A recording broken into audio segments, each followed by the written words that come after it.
അധ്യാത്മരാമായണം ആരണ്യകാന്ഡം 18-ാം ദിവസം.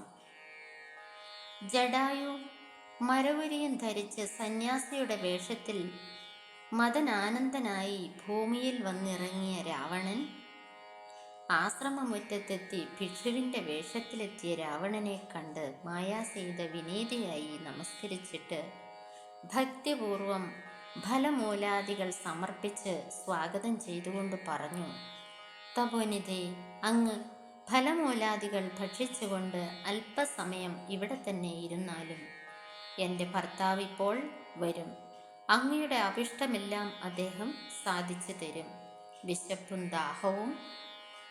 മായാസീതയുടെ ഇത്തരം നിഷ്കളങ്കമായ സംസാരം കേട്ട് ഭിക്ഷരൂപിയായ രാവണൻ മന്ദസ്മിതത്തോടെ ചോദിച്ചു: അല്ലയോ സുന്ദരേയ രത്നമേ, ഭവതിയുടെ ഭർത്താവ് ആരാണ്? ദുഷ്ടജന്തുക്കളും ക്രൂര രാക്ഷസന്മാരും തിങ്ങിപ്പാർക്കുന്ന ഈ വനത്തിൽ സുന്ദരിയായ നീ ഒറ്റയ്ക്ക് വസിക്കുന്നതിന് കാരണമെന്താണ്? ആയുധധാരികൾ ആരും സഹായത്തിനില്ലല്ലോ. നിന്നുടെ പരമാർത്ഥം എന്നോട് പറയുകയാണെങ്കിൽ എൻ്റെ സത്യാവസ്ഥ ഞാനും പറയാം. സീതാപഹരണം. അനന്തരം കണ്ടു ദശകന്ധരൻ മദനബാണാന്ധനായി അവതരിച്ചിടിനാൻ അവനിയിൽ.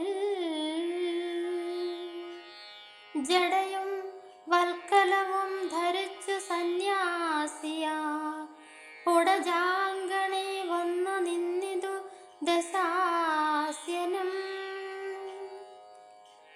ഭിക്ഷുവേഷത്തെ പൂണ്ട രക്ഷോനാഥനെ കണ്ടു തൽക്ഷണം മായാസീതാദേവിയും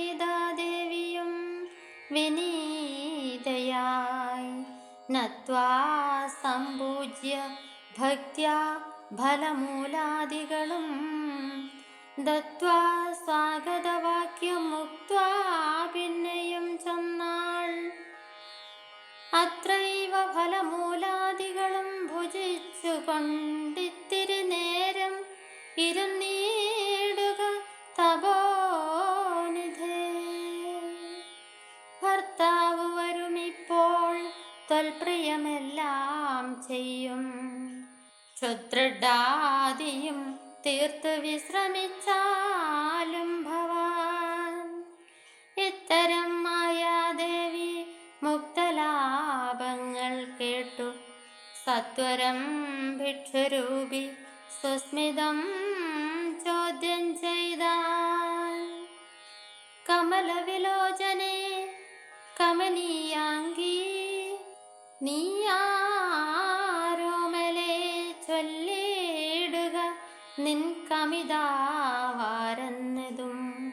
നിഷ്ഠുരജാതികളാം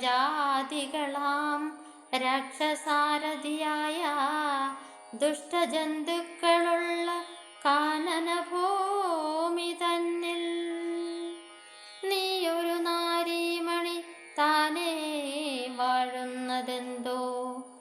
ആയുധപാണികളുമില്ലല്ലോ സഹായമായി. നിന്നുടെ പരമാർത്ഥമൊക്കവേ പറഞ്ഞാൽ ഞാൻ എന്നുടെ പരമാർത്ഥം പറയുന്നുണ്ടു താനും.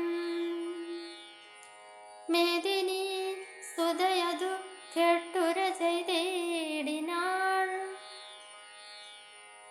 മേദിനി പതിവരനാം അയോധ്യാധിപതി വട്ടമില്ലാതെ ദശരഥനാം നൃപാധിപ ജ്യേഷ്ഠനാനന്ദനായ രാമനത്ഭുതവീര്യൻ തന്നുട ധർമ്മഭഗ്നി ജനകാത്മജനാനോ. ധന്യനാം അനുജനം ലക്ഷ്മണനെന്നു നാമം. ഞങ്ങൾ മൂവരും പിതുരാജ്ഞയാ തപസ്സിനായിങ്ങു വന്നിരിക്കുന്നു. ദണ്ഡകവനം തന്നിൽ 14 ആണ്ട് കഴിവോളം വീണം താനും അതിനു പാർത്തിടുന്നു സത്യമെന്നറിഞ്ഞാലും. നിന്തൊരുവടിയെ ഞാൻ അറിഞ്ഞിലേതും പുനരെന്തിനായി എഴുന്നള്ളി ചൊല്ലി